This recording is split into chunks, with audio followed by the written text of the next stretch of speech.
All right, next page, number 27.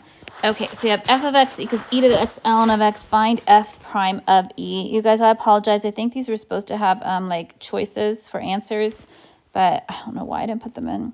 Okay, but let's go ahead and do it. Okay, let's say if it was an FRQ. So f prime of x, notice that this is going to be product rule. So derivative of the first is e to the x times the second, which is ln of x, plus the first, which is e to the x, times the derivative of the second. Derivative of ln of x is 1 over x. But then I want to find that derivative when x equals e. So f prime of e is going to be e to the e times the ln of e plus e to the e times 1 over e. Wow, that's enough to give me a headache. Now, you guys, you have to remember that ln of e equals what?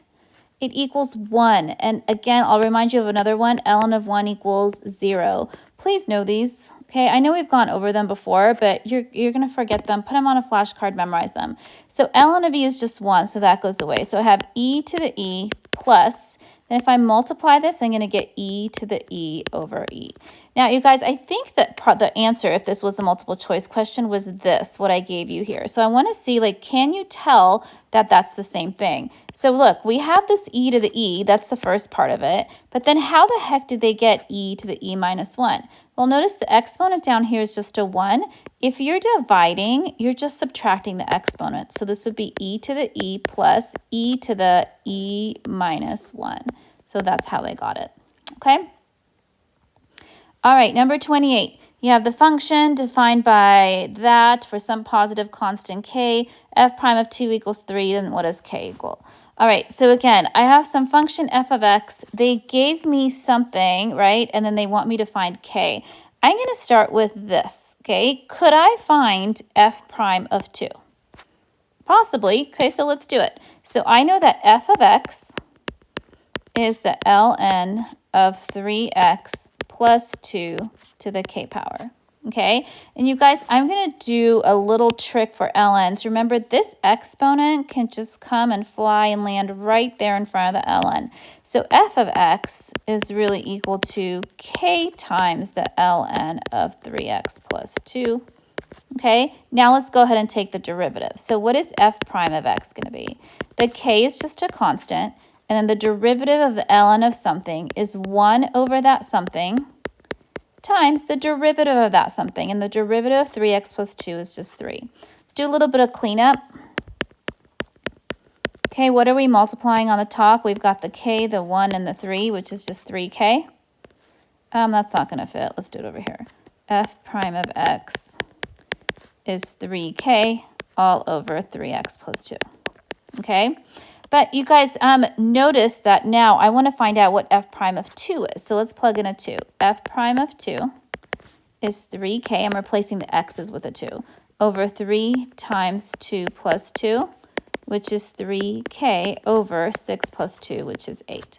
So it said that f prime of 2 equals 3. That's what they told me right here in this box, right? Let's plug it in. F prime of 2 was 3k over 8. And that's supposed to equal 3, right? It just said it right there. So how do I solve that for k? If I multiply 8 on both sides, I'm going to get 3k equals 24. And if I divide by 3, I'm going to get k equals 8. So the answer is D. All right, number 29. Make sure you know your arctan stuff, right? So this is a fancy way of saying tan inverse of sine of x. So the derivative of the tan inverse of something, draw your little template, is 1 over 1 plus something squared. Okay, what is that something? It's the sine of x. Okay, but I have to chain rule it. What's the derivative of sine of x? It's cosine of x. So if I multiply on the top, cosine of x times 1 is cosine of x, and on the bottom I have 1 plus sine squared x. Hence your answer, circled in blue there.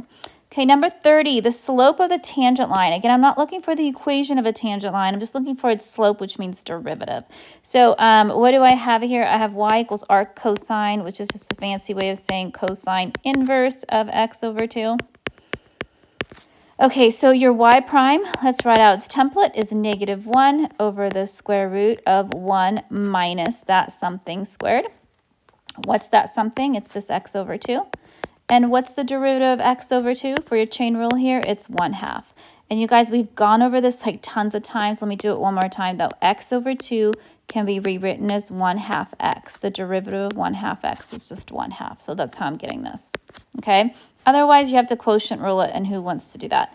Okay, now let's simplify this a little bit. If I multiply -1 times 1 is -1 over 2 times the square root of 1 minus x over 2 squared.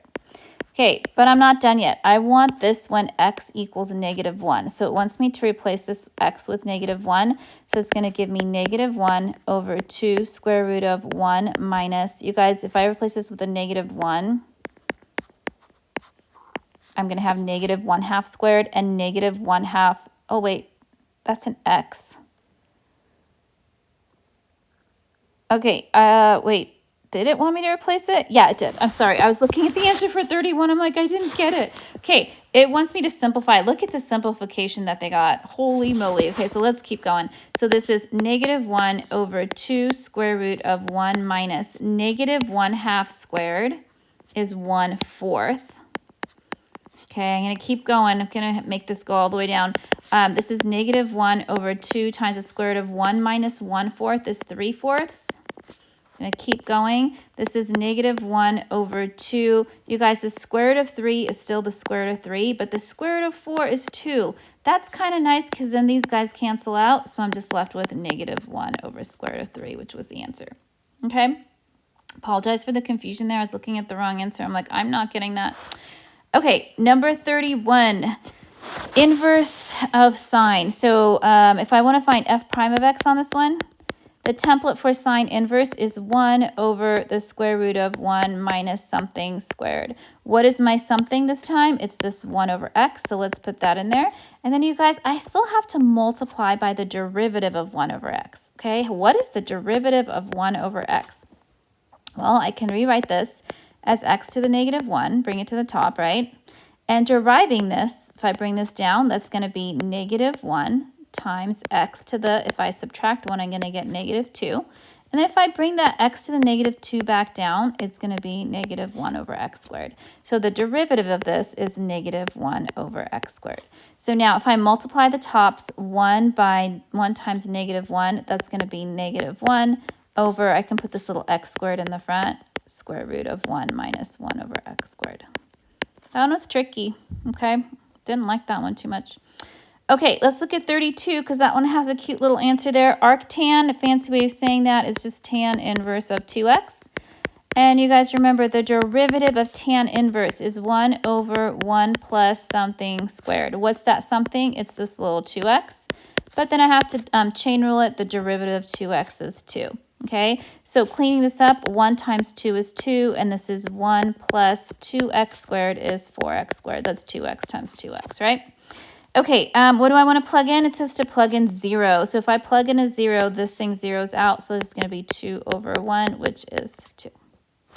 All right, that was a fun little page.